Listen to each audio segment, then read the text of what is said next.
سلام و عرض ادب خدمت تمام شاگردای عزیز. آرزو دارم تمام شما عزیزا دارای صحت کامل باشین.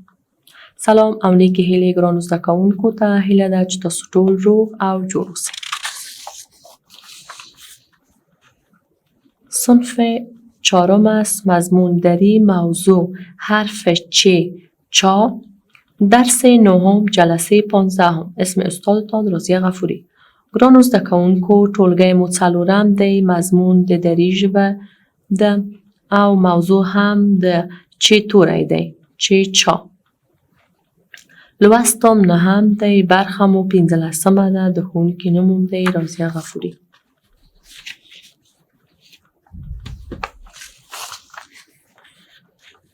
د طلب نامه پیل کوو. شاگردای عزیز در درس گذشته ما حرف جیم خواندیم و کلمه ها هم برش خواندیم.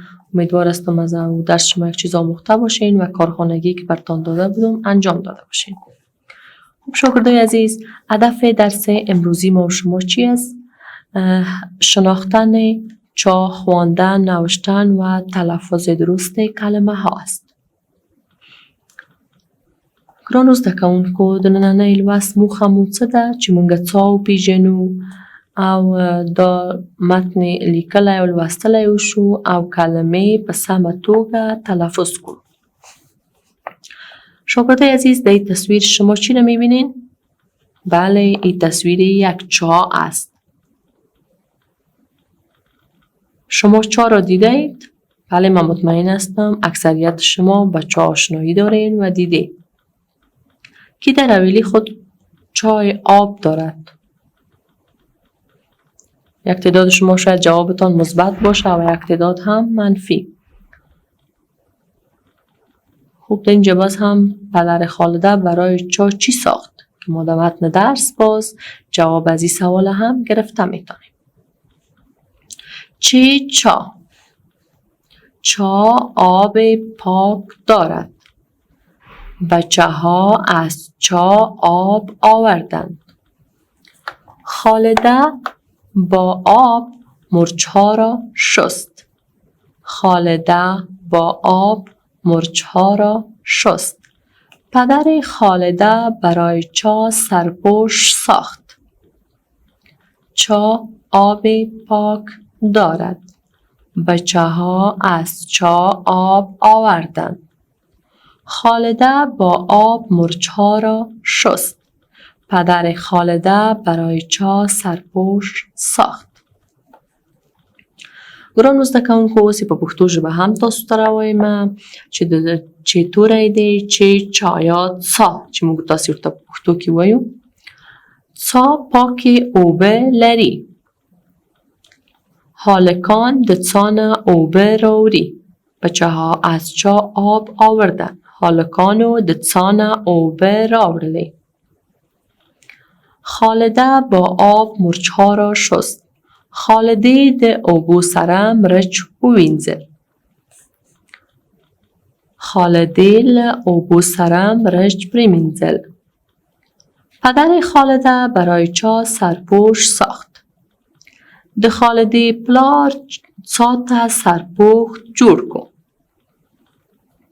شاگردای عزیز، ایره میفهمین که ما و شما باید همیشه چی کنیم؟ به خاطر خوردن از آب پاک و صاف استفاده کنیم. شما میفهمین ما آب پاک از چی میفهمیم؟ از رنگ، بو و مزه از او. و جایی که ما آب بگیریم باید مثل چشمه یا چا سرپوشیده باشه. چه الف ه چا. الف مد ب آب. پ الف کاف پاک. پ الف کاف پاک. دال الف ر دال دارد. دال الف ر دال دارد. ب چه هدنبک هدو چشمه الف بچه ها. الف ز از. چه الف هگردک چا. الف مد ب آب. الف مد واو ر دال نون دال آوردن. خ الف دال ه گردک خالده ب الف با الف مد ب آب میم ر چ مرچ ه دو چشمه الف ها مرچ ها ر الف را شین سین ت شست پ دال ر پدر خ الف لام دال ه گردک خالده ب ر الف یا برای چ الف ه گردک چا سین ر پ واو شین سرپوش سین الف خ ت ساخت څا پاکې اوبه لري هلکانو د څا نه اوبه راوړلې خالدې له اوبو سره مرچ پرېمینځل د خالدې پلار چاته سرپوش جوړ کو گفتیم چا آب پاک دارد بچه ها از چا آب آوردند خالده با آب مرچ ها را شست پدر خالده برای چا سرپوش ساخت در اینجا چند کلمه دیگه هم است ب چه ه گردک بچه چه ب لام یا چپلی چه ب لام یا چپلی بچه یعنی حالک چپلی یا چپلی چه پوکاوی چه الف یا نون کاف چاینک چه الف یا نون کاف چاینک چه الف ر میم غین ز چار مغز چه الف ر پ الف یا چار پایی ګرانو زده کوونکو دلته څو کلمې هم دي چې ما تاسو ته راوړي دي ب چه هدنبک بچه شاگردای عزیز در اینجا در کلمه بچه حرف چه در قسمت وسط کلمه آمده اینجا متوجه باشین حرف چه بچه یعنی حالک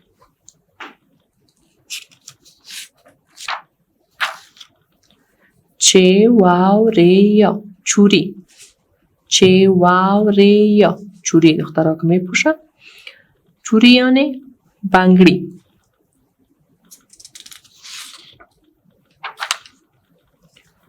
میم ری چه مرچ میم ری چه مرچ چې په پښتو کې ورته څه وایو مرچ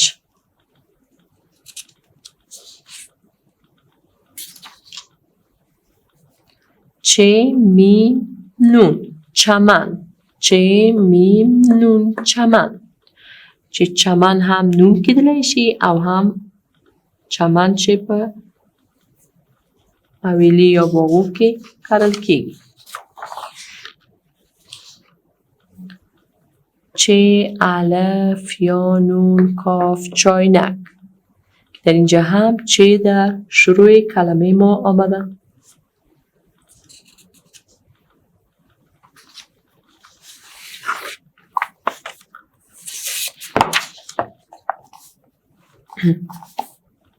خب شاگردای عزیز امیدوار هستم از این کلمه هم شما چند کلمه که براتون گفتم که در قسمت شروعش چه آمده یا در قسمت وسطش و در آخرش اون کلمه ها را شما شناخته باشین و یاد گرفته باشین ببینید در قسمتی که در اینجا چا است چه الف ه گردک چا چه در کدام قسمت کلمه آمده بله شاگردای عزیز در قسمت شروع کلمه ما سر کلمه حرف چه است خب در اینجا بر من نشان بده که در قسمت وسط کلمه آمده باشه اینجا کلمه به چه زیاد است در کدامش در وسطش آمده بله آفرین شاگرد عزیز اینه در بچه در قسمت وسطش حرف چه آمده بچه در اینجا در قسمت وسطش آمده در چا در قسمت اولش که به رنگ سرخ براتون نشان داده شده اینه چا بچه خب در بین از این کلمه ها کلمه بر ما پیدا کنین که آخرش چه باشه یعنی در قسمت آخرش حرف چی آمده باشه. میتونین؟ بله، آفرین شاگردای عزیز. در کلمه مرچ در قسمت آخرش حرف چی آمده؟ مرچ. در چا در قسمت اولش بود، در بچه در وسطش بود و در مرچ هم در آخرش بود.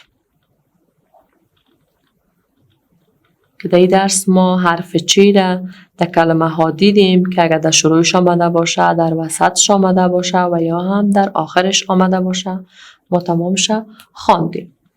و این کلمه ها را هم یاد گرفتین: چهارمغز، چارپایی، چاینک، چپلی، بچه. خوب شاگردای عزیز، آرزو دارم از درس امروزی شما چیزی آموخته باشین. 5 کلمه کارخانگی تان است که به حرف چی شما در کتابچه هایتان نوشته کنین. یعنی کلمه هایی که به حرف چی شروع شده باشن. 5 کلمه. وقت خوش و خوبی داشته باشین. خدا حافظتان.